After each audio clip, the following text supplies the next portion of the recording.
ye ejaba wagira nenge nale magizwemu. Abalonzi mu district ye Butebo babukereza nkokolo okugenda mu bifo awalondebwa okulonda abakulembeze baabwe mu gavumenti z'ebitundu. Bano kibabuuseeko okulaba ng'ate mu bitundu ebimu obululu obwaweerezeddwayo tebuwera ekibawaliriza okwekubira enduulu mu bekikwatako kubanga ekibba bululu kibadde kisusse.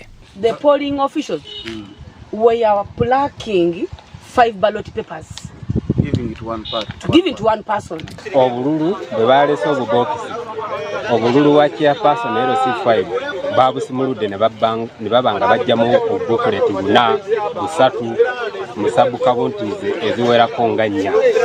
Kati kyetwasazeewo okwenga abalonzi netusalawo okugaana okulonda. Mu ggombolola nga nnya mu disitulikiti eno mubaddemu emivuyo egy'amaanyi nga ku Kituba Trading Center ate bwe bavudde mu kubba ne bakatagga bukatazzi anti obululu basanze bwonna bwagoloddwa dda kyokka nga tebannalonda.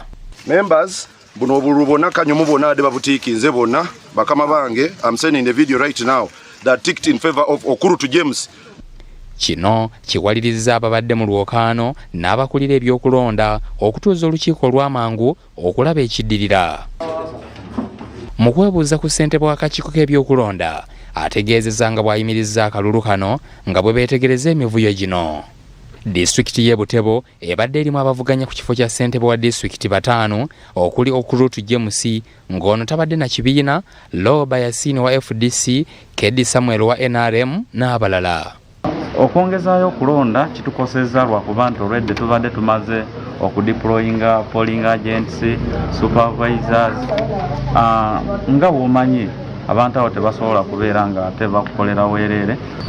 It has been a long journey to come up to this day, and a lot of expenditures, a lot of commitment, time and resources injected. Given that I am an independent candidate, not funded by the party, and looking forward for another election. That one comes with a serious cost. Kyeyune Ssenyonjo omubaka wa gavumenti mu kitundu kino ne Mulindwa Rogers omumyuka w'omwogezi wa NRM bategeezezza nti ekyokusazaamu akalulu kano kye kibadde kisinga kubanga ebibadde biyinza okuddirira byandibadde bibi.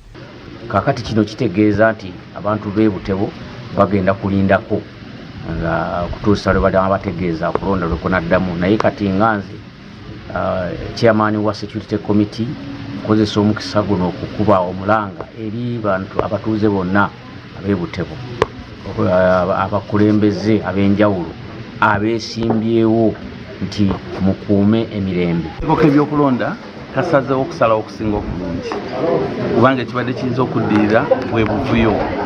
Naye baba basazeewo okulonda kuno kuyimirire etteeka lirambulukufu bulungi nti buli lw'oteebereza ebikozesebwa mu kulonda okubanga byabaddemu omukono ogubikwatamu kitegeeza nti okulonda okwo kuba kulina okuyimirizibwa. Nekyo njagala kwebaza akakiiko k'ebyokulonda. Ffe nga gavumenti ya NRM ekimu ku bye tusinga okwagala kwe kulonda okuba okw'emirembe. Benedicto Mulondo ne Nelson Gonsia, BBS Telefayina, ageesigika.